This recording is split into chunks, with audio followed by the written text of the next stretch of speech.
ॐ स्थापकाश्च धर्मस्य सर्वधर्मस्वरूपिणे अवतारवरिष्ठाय রামকৃষ্ণায় তে নমঃ। ঠাকুর, মা ও স্বামীজির চরণে শতকোটি প্রণাম। মাস্টার ঠাকুরকে দেবী চৌধুরানী পাঠ করিয়া শুনাইতেছিলেন। পাঠ চলিতে লাগিল। এইবার ঈশ্বর দর্শনের কথা। প্রফুল্ল এবার দেবী চৌধুরানী হইয়াছে। আজ বৈশাখী শুক্লা সপ্তমী তিথি। দেবী বজ্রার উপর বসিয়া দিবা সহিত কথা কহিতেছেন। চাঁদ উঠিয়াছে, গঙ্গা বক্ষে বজ্রার নঙ্গর করিয়া আছে। বজ্রার ছাদে দেবী ও সখীদ্বয় ঈশ্বর কি প্রত্যক্ষ হন, এই কথা আলোচনা হইতেছে। দেবী বলিলেন, যেমন ফুলের গন্ধ ঘ্রাণের প্রত্যক্ষ, সেইরূপ ঈশ্বর মনের প্রত্যক্ষ হন।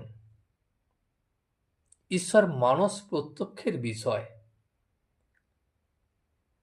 ঠাকুর তখন বলিলেন, মনের প্রত্যক্ষ? সে এ মনের নয়, সে হলো শুদ্ধ মনের। এ মন থাকে না, বিষয়াসক্তি একটুও যদি থাকে তাহলে হয় না। মন যখন শুদ্ধ হয়, শুদ্ধ মনও বলতে পারো, আবার শুদ্ধ আত্মাও বলতে পারো। তখন মাস্টার আবার বললেন, মনের দ্বারা প্রত্যক্ষ যে সহজে হয় না, এ কথা একটু পরে আছে। লেখক সেভাবে লিখেছেন, বলেছে প্রত্যক্ষ করতে দূরবীন চাই। ওই দূরবীনের নাম হলো যোগ, যোগ সাধনা। তারপর যেমন গীতায় আছে, বলেছে যোগ 3 রকম। কি কি না, জ্ঞান যোগ, কর্মযোগ আর ভক্তি যোগ। এই যোগ দূরবীন দিয়ে ঈশ্বরকে দেখা যায়। ঠাকুর তখন বললেন, এ খুব ভালো কথা, গীতার কথা। মাস্টার আবার বললেন, শেষে দেবী চৌধুরানীর স্বামীর সঙ্গে দেখা হলো। স্বামীর উপর তার খুব ভক্তি। স্বামীকে বললে, তুমি আমার দেবতা। আমি অন্য দেবতা অর্চনা করতে শিখিতেছিলাম, কিন্তু শিখিতে পারি নাই। তুমি সব দেবতার স্থান অধিকার করিয়াছ। ঠাকুর তখন হাসিয়া বলিলেন, শিখিতে পারি নাই, এই কথার অর্থ, এর নাম হল পতিব্রতার ধর্ম। এও আছে। তারপর পাঠ সমাপ্ত হইল। ঠাকুর তখন হাসিতেছেন, ভক্তেরা চাহিয়া আছেন, ঠাকুর আবার কি বলেন। ঠাকুর হাসিয়া কেদার ও অন্যান্য ভক্তদের বললেন, এ একরকমের মন্দ নয়, পতিব্রতা ধর্ম।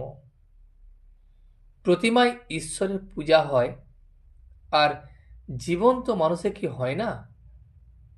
তিনিই মানুষ হয়ে লীলা করছেন। সর্বভূতেই ঈশ্বর দর্শন হয়। ঠাকুর তখন তার ব্রহ্মজ্ঞানের অবস্থা ভক্তদেরকে বলিতেছেন।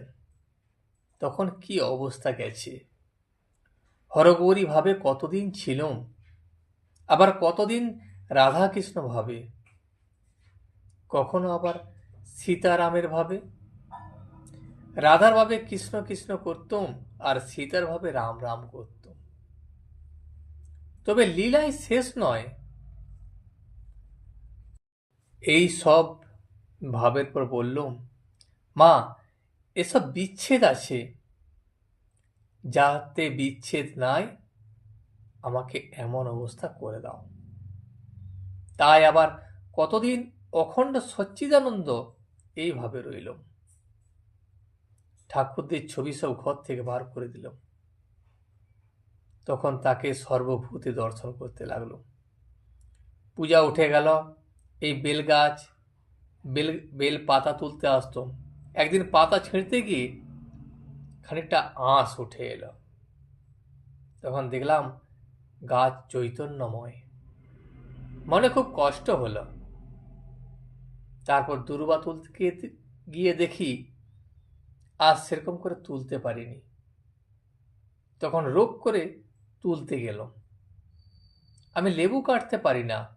সেদিন অনেক কষ্টে জয় কালী বলে তার সম্মুখে বলির মতো করে তবে কাটতে পেরেছিল।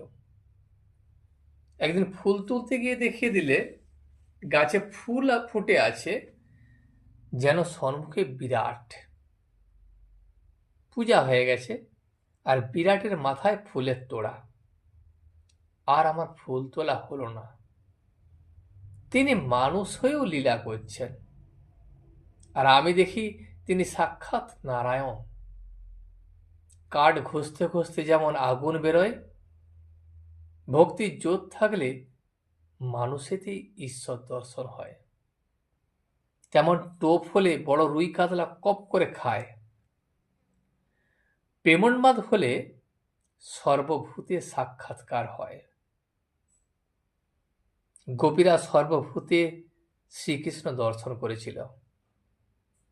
তারা কৃষ্ণময় দেখেছিল, বলেছিল আমি কৃষ্ণ। তখন উন্মাদ অবস্থা। আবার গাছ দেখে বলে এরা তপস্বী, এরা শ্রীকৃষ্ণের ধ্যান করছে। তৃণ দেখে বলে শ্রীকৃষ্ণকে স্পর্শ করে ওই দেখো পৃথিবীর রোমাঞ্চ হয়েছে।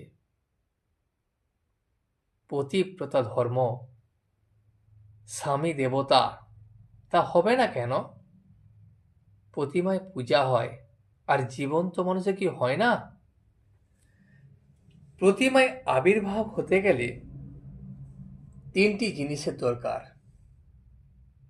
প্রথম পূজারীর ভক্তি, আর দ্বিতীয় প্রতিমা সুন্দর হওয়া চাই, আর তৃতীয় হলো গৃহস্বামীর ভক্তি। বৈষ্ণবচরণ বলেছিল শেষে নরলীলাতেই মনটি কুড়িয়ে আসে। তবে একটি কথা আছে, তাকে সাক্ষাৎকার না করলে এরূপ লীলা দর্শন হয় না। সাক্ষাৎকারের লক্ষণ কি জানো? বালক স্বভাব হয়। কেন বালক স্বভাব হয়? না, ঈশ্বর নিজে বালক স্বভাব কিনা, তাই যে তাকে দর্শন করে তারও বালক স্বভাব হয়ে যায়। এই দর্শন হওয়া চাই। এখন তার সাক্ষাৎকার কেমন করে হয়? তীব্র বৈরাগ্য এমন হওয়া চাই যে বলবে কি জগৎ পিতা, আমি কি জগৎ ছাড়া? আমায় তুমি দয়া করবে না শালা? যে যাকে চিন্তা করে সে তার সত্তা পায়। শিব পূজা করে শিবের সত্তা পায়। একজন রামের ভক্ত রাত দিন হনুমান চিন্তা করত। সে মনে করত আমি হনুমান হয়েছি। শেষে তার ধ্রুব বিশ্বাস হলো যে তার একটু ল্যাজও হয়েছে। শিব অংশে জ্ঞান হয়, আর বিষ্ণু অংশে ভক্তি হয়। যাদের শিব অংশ তাদের জ্ঞানীর স্বভাব, আর যাদের বিষ্ণু অংশ তাদের ভক্তির স্বভাব।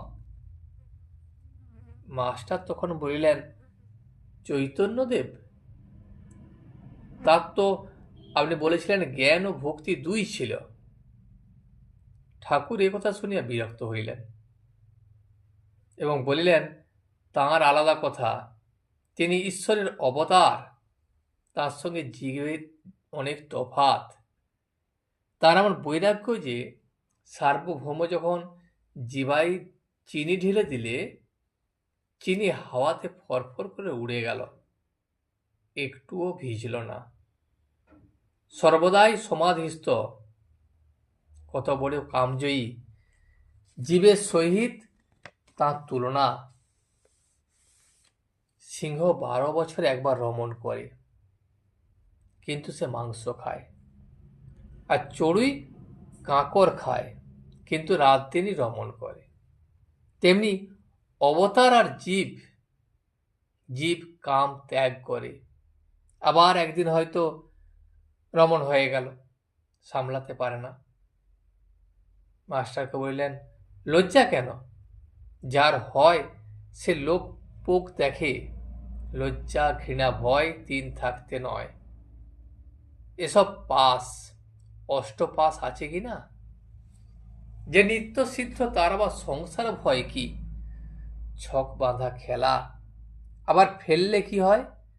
ছক বাঁধা খেলাতে এ ভয় থাকে না। যে নিত্য সিদ্ধ সে মনে করলে সংসারে থাকতেও পারে, আবার কেউ কেউ দু তলোয়ার নিয়ে খেলতে পারে। এমন খেলোয়াড় যে ঢিল পড়লে তলোয়ারে লেগে ঠিকরে যায়। এক ভক্ত বলিলেন, মহাশয়, কি অবস্থায় ঈশ্বরকে দর্শন পাওয়া যায়? ঠাকুর তখন বলিলেন, মন সব কুড়িয়ে না আনলে কি হয়? ভাগবতে সুখদেবের কথা আছে, পথে যাচ্ছে যেন সঙ্গীন চড়ান, কোনো দিকে দৃষ্টি নাই, এক লক্ষ্য কেবল ভগবানের দিকে দৃষ্টি। এর নাম হলো যোগ। চাতক কেবল মেঘের জল খায়, গঙ্গা যমুনা গোদাবরী আর সব নদী জলে পরিপূর্ণ, 7 সমুদ্র ভরপুর, তবু সে জল খাবে না। মেঘের জল পড়বে তবে খাবে। যার এরূপ যোগ হয়েছে তার ঈশ্বরের দর্শন হতে পারে। থিয়েটারে গেলে যতক্ষণ না পর্দা ওঠে ততক্ষণ লোকে বসে বসে নানা রকম গল্প করে, বাড়ির কথা, অফিসের কথা, স্কুলের কথা, এইসব। আর যাই পর্দা উঠে গেল অমনি কথাবার্তা সব বন্ধ। যা নাটক হচ্ছে এক দৃষ্টে তাই দেখতে থাকে।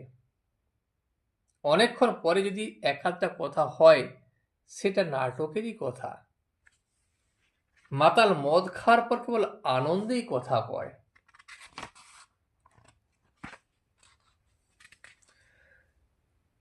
ঠাকুর নিত্যগোপাল ঠাকুরের সামনে উপবিষ্ট, সর্বদা ভাবস্থ, মুখে কোনো কথা নাই। ঠাকুর তাকে হাসিয়া বললেন, গোপাল, তুই কেবল চুপ করে থাকিস কেন? নিত্য তখন বলিল, আমি জানি না। ঠাকুর আবার বললেন, বুঝেছি, কিছু বলিস না কেন? অপরাধ?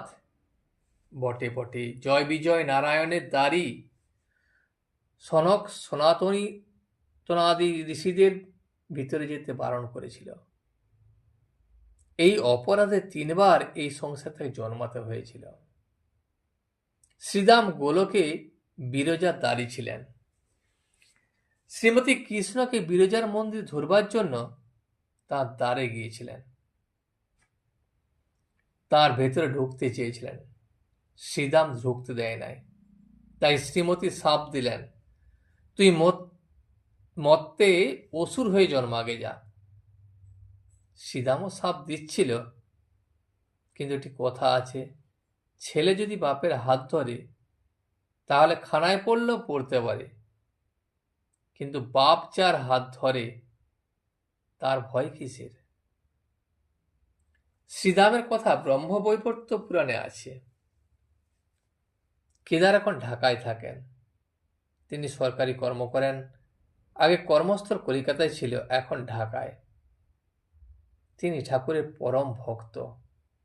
ঢাকায় অনেকগুলো ভক্ত সঙ্গ হইয়াছে। সেই সকল ভক্তেরা তাঁর কাছে সর্বদা আসেন ও উপদেশ গ্রহণ করেন। শুধু হাতে ভক্ত দর্শনে আসতে নাই, অনেকে মিষ্টান্নাদি আনেন ও কেদারকে নিবেদন করেন। কেদার অতি বিনীতভাবে তাদের জিনিস কি খাবো এই কথা জিজ্ঞাসা করিলেন। ঠাকুর বলেন, যদি ঈশ্বরে ভক্তি করে দেয় তাহলে দোষ নাই, আর কামনা করে দিলে সে জিনিস ভালো নয়। কেদার বলল, আমি তাদের বলেছি আমি নিশ্চিন্ত, আমি বলেছি যিনি আমায় কৃপা করেছেন তিনি সব জানেন। ঠাকুর তখন হাসিয়া বললেন, তা তো সত্য, এখানে সব রকম লোক আসে, তাই সব রকম ভাব দেখতে পায়। কেদার আবার বলিল, আমার নানা বিষয় জানা দরকার নাই।